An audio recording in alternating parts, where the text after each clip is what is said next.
네, 안녕하세요. 이경입니다. 네, 이번 영상도 제목이 상당히 자극적인데요. 동성애자나 양성애자 등 다른 성소수자들보다 트랜스젠더라서 유달리 더 힘든 점에 대해서 말씀을 드리려고 합니다. 다 같은 소수자끼리 이런 식의 비교를 하면 되게 안 좋을 수 있다는 거를 저도 알고 있지만, 진짜 살다 보면은 솔직한 마음으로 진짜 게이들이나 레즈비언들은 이런 일 안 당하는데 왜 나는 이런 일 당해? 약간 이런 생각이 들 때가 있더라고요. 네, 그래서 제가 솔직한 전달을 위해서 좀 무례하지만 이런 표현을 좀 사용을 했습니다. 그래서 이렇게 비교질까지 해가면서 말하고 싶은 힘든 점이 뭐냐 하면, 트랜스젠더에 대한 오해와 잘못된 정보가 너무나도 많다는 점입니다. 이게 왜 그렇게 힘이 드냐 하면, 쉴 틈 없이 질문을 받고 답변을 해야 되고, 또 질문을 가장한 공격을 받고, 또 설명을 가장한 반박을 해야 한다는 거예요. 그러면 트랜스젠더들은 보통 어떤 질문을 받고, 또 트랜스젠더에 대한 잘못된 정보에는 어떤 것들이 있는지에 대해서 대강 말씀을 드리도록 하겠습니다. 일단 첫 번째로 가장 대표적이고 피곤한 질문이 뭐냐면, 수술 안 했으면서 왜 트랜스젠더예요? 라는 질문이에요. 대부분의 사람들은 트랜스젠더가 성전환 수술을 받은 사람만을 뜻하는 단어라고 생각을 하지만 실제로는 그렇지가 않거든요. 물론 성전환 수술을 이미 받은 트랜스젠더 분들은 이런 질문을 받을 일이 없지만, 저 같은 경우에는 아직 받지 않았기 때문에 이런 질문이 많이 들어오는데요. 정말 볼 때마다 현타감이 듭니다. 근데 이거는 그냥 약과고요. 진짜 두 번째부터가 정말 피곤하고 끈질긴 주제예요.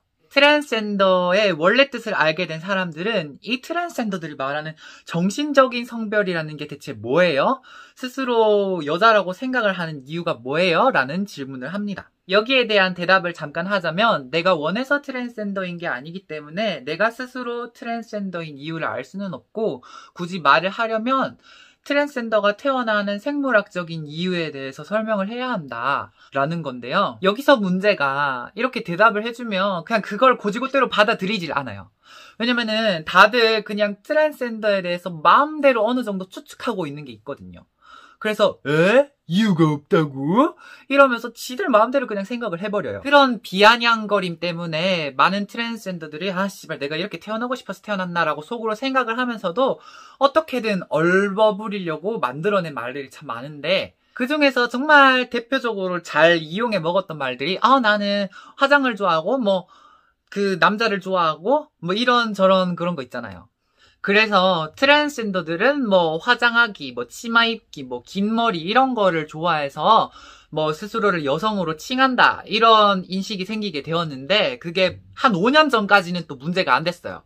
근데 이제 페미니즘이 이렇게 대두가 되면서 크게 이렇게 찔리게 된 거죠. 그래서 트랜스젠더들 때문에 여성에 대한 성고정관념이 더 심해진다라는 그런 오해가 또 생기게 됐고, 또 트랜스젠더들은 사회적 여성성을 선호하는 남성들이 착각에 빠진 것일 뿐이다라는 또 오해가 또 생기게 된 거예요. 그러면 이것들이 다 오해라면 거기에 대해서 설명을 하면 되지 않냐. 왜 몇 년 동안 트랜스젠더들은 제대로 된 대항을 하지 못하고 있냐. 그리고 이게 왜 그렇게까지 힘이 드는 점이냐에 대해서 궁금하실 점이 있을 것 같은데요. 거기에 대해 말씀을 드리자면, 일단 첫 번째로 수적으로 너무 딸려요. 트랜스젠더는 소수인데 질문을 하거나 공격을 하는 사람들은 너무 다수이고, 그래서 트랜스젠더 한 명당 질문을 쏟아내는 사람은 수십 명에 달하고, 저 같은 경우에는 인터넷에다가 얼굴을 깠으니까 훨씬 더 많이 쏟아지죠. 1대 다수로 뭔가 오해를 풀고 설명을 하기에는 너무 시간이 많이 걸리고 힘이 많이 들어요.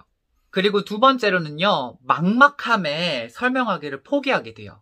질문하시는 분들은 1시간이라도 트랜스젠더에 대해서 찾아보고 질문을 하시는 건지는 모르겠으나, 저한테는 20년의 인생이고 다른 트랜스젠더들한테도 마찬가지로 그냥 자기가 살아온 모든 나날들에 대해서 그런 설명을 해야 되는 거기 때문에, 일단 진짜 뭐부터 말을 해야 될까, 어떻게 정리를 해서 말해야 될까부터가 정말 막막하고요. 그리고 일반적으로 사람들이 트랜스젠더에 대해서 갖고 있는 인식이 진짜 잘못된 게 너무 많기 때문에 진짜 어느 거부터 바로잡아야 될지 감이 잡히질 않아요. 뭔가 하나에 대해서 설명을 하면 뒤따라오는 질문이 또 있을 거고, 그 뒤따라오는 질문이 또 있을 거고, 그렇기 때문에 진짜 그냥 너무 막막해서 말하기를 포기하게 되는 거예요. 그리고 세 번째로, 트랜스젠더라고 해서 트랜스젠더에 관한 정보에 박식한 것은 아니라는 거예요. 저도 원래는 아무것도 모르다가 트랜스젠더라는 걸 알게 되고 또 트랜스젠더에 대한 정보를 검색을 하고 찾아봐서 아는 거지 태어날 때부터 그런 정보가 탑재되어 있는 인간이 어디 있어요. 그래서 저같이 이렇게 정보를 수집하고 적극적으로 대처를 하는 트랜스젠더들도 있지만 대다수의 트랜스젠더들은 이런 질문 공격을 받았을 때 대처를 할 만한 지식을 안 갖고 있는 경우가 많아요. 그래서 뭔가 이런 질문 테러를 받았을 때 오해인데 아닌데 이게 아닌데 라고 속상하면서도 아무 소리도 못하는 경우가 많은 거죠. 그렇게 무력한 트랜스젠더들이 많으니까 이 무력함 때문에 더더욱 당해낼 수가 없고 오해를 풀기가 힘든 거예요. 그리고 마지막으로 제일 결정적인 이유인데 지들이 질문해놓고 어차피 듣지도 않아요. 일반인들은 그냥 질문 툭 던져놓고 그냥 지들이 관심 없으니까 그냥 안 듣고 페미들은 뭐 아시죠? 그냥 목적 자체가 공격이니까 그냥 애초에 대답을 들을 목적으로 질문을 한 게 아니에요. 그렇기 때문에 안 들어요. 뭐 어떻게 힘들게 대답을 해도 어차피 뭐 듣지를 않으니까 대항을 하고 싶겠어요? 그렇기 때문에 더더욱 무기력해지는 거고 힘들기만 한 거예요. 오해임에도 풀 수도 없고. 네, 여기까지 트랜스젠더가 다른 성소수자들보다 힘든 점에 대해서 얘기를 해봤는데요. 이제 마지막으로 하고 싶은 말 몇 마디 하고 마치도록 할게요. 사실 뭐 완전한 이해는 바라지도 않고 또 남자 취급을 받는다고 해도 어쩔 수 없다고 생각을 하기도 해요. 그런데 트랜스젠더에 대해서 잘못된 정보가 오해들이 진실인 마냥 받아들여지는 거는 굉장히 억울하다는 말이죠. 그리고 또 특히 여자분들 같은 경우에는 이렇게 트랜스젠더의 여탕 출입이나 여자 화장실 입장에 대해서 민감하실 수가 있어요. 그런데 그게 문제라고 생각을 하면 그런 화장실 이용이나 목욕탕 이용에 관한 부분에 대해서 논의를 해야 되지 이런 트랜스젠더라는 정체성 자체에 대한 공격을 하는 것은 굉장히 옳지 않다고 생각이 들었어요. 요즘에는 게이나 레즈들한테도 너 왜 남자 좋아해? 너 왜 여자 좋아해? 이런 식으로 따져 묻지 않고 그냥 관심을 안 가지잖아요.